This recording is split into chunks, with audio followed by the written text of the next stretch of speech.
So, today's my birthday, and to celebrate my 1 year closer to death, can't wait, I wanted to talk about one of my favorite dark comedies, Visitor Q, or as Tokyo Shock calls it, a drama.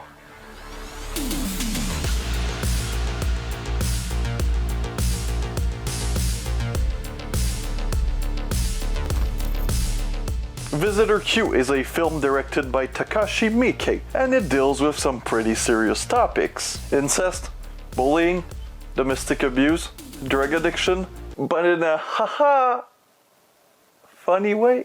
Although for the first 45 minutes, the comedy is very well hidden, and it's mostly comprised of very subtle bits. Except when the movie opens with a text asking you if you have ever had sex with your dad. Is that a common thing?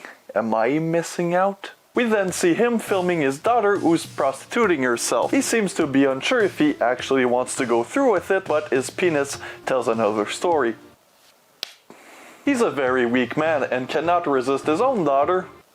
What am I even saying? And proceeds with the act until completion inside her. Which she makes fun of him for, being an early bird, which basically means he came quick. It then hard cuts to another title card asking if you've ever been hit in the head. We then meet Q, the anonymous man, which we never find out who he is, where did he come from, where did he go, where did you come from, Cotton Eye Joe? But he will lead this family of losers into hell for the next couple of days. We then meet the mom and the son, because the son beats her. It gets funny, okay, I swear it gets funny. After the son is done with her, she proceeds to take out her drugs, her spoon, and her lighter. But during that scene we meet another recurring character in this film, the microphone. We'll see him a lot. Q is then, of course, introduced to the entire family of weirdos except the daughter because she's prostituting herself, and the son gets angry. And the subtlety is that the son gets angry at small things and the sound design is out of a cartoon. Another part why I say it's a dark comedy is because Q wants ice in his drink while the mom is going through a door. I don't know, I might be disturbed. It made me chuckle. It's just absurd. Later that night, the mom wants some action with her husband. She sniffs his dick and realizes it kind of smells familiar.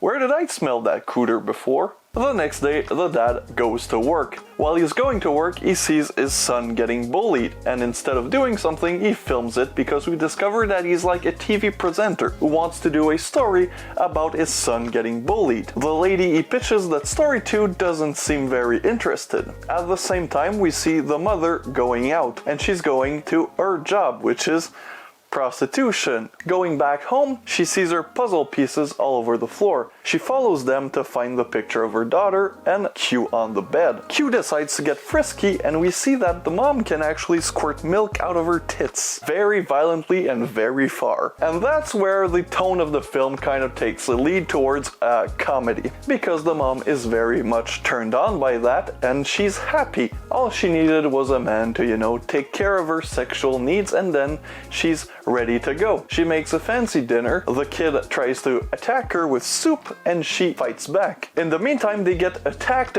by fireworks, which was a tactic used by the bully previously, and the dad films and freaks out to, sell his little, getting bullied and whatever for the TV. The next day, dad is with the producer and they're looking at his son again getting bullied, but being bullied in a very strange manner. The kid is attached in a squatting position and the bullies want him to take a shit, and then they piss on him.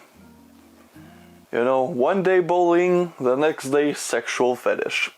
And during that time, dad is getting pissed off at his producer, attacks her and murders her while Q is filming. Because when you're committing first-degree murder, you really need memories of it. Back at the house, he decides to dismember her, but before that, he wants to get frisky. He really wants to get his revenge. He's angry, he says he won't come fast this time, so he starts, going at it with the body. During that time, Q is trying to get some garbage bags, and the mom stops him and tells him that she can squirt herself, and she proceeds to just douse the entire floor of milk from her titties.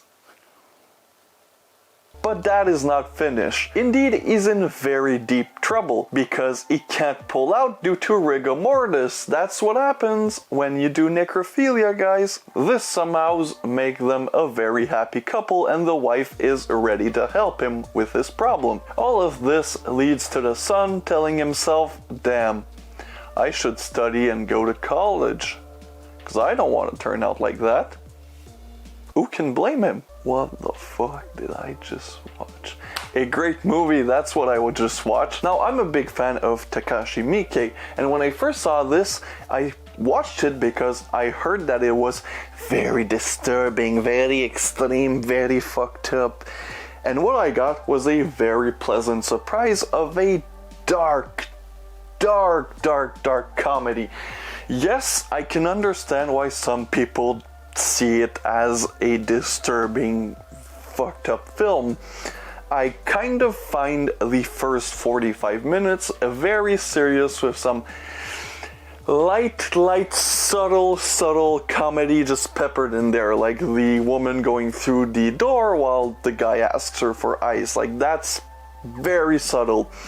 But the last like 20 minutes, the last 20 minutes are so absurd, so excessive in their way of, everything. The fucking milk river from her tits, the rigor mortis, the shit, like, the last 45 minutes are hilarious. If you haven't seen this one, or if you're a big fan of comedies who don't look or sound or are anything like comedies, give it a watch. Thank you, and see you guys next time.